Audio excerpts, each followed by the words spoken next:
మహాపాపం ఏ జీవిని చంపే హక్కు ఎవరికి లేదు.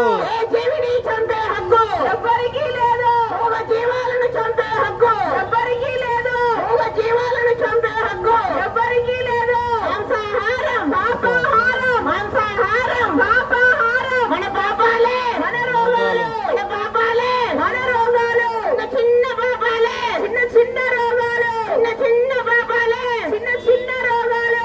పెద్ద పాపాలే పెద్ద పెద్ద రోగాలు, పెద్ద పాపాలే పెద్ద పెద్ద రోగాలు. రకరకాల పాపాలే రకరకాల రోగాలు, రకరకాల పాపాలే రకరకాల రోగాలు. పాపాలే లేకుంటే రోగాలే లేవు, పాపాలే లేకుంటే రోగాలే లేవు. అందుకే ఓ మనిషి మేలుకో, మాంసం మానుకో. ఓ మనిషి మేలుకో, మాంసం మానుకో. జీవించు జీవించనివ్వు, జీవించు జీవించనివ్వు, జీవించు జీవించనివ్వు.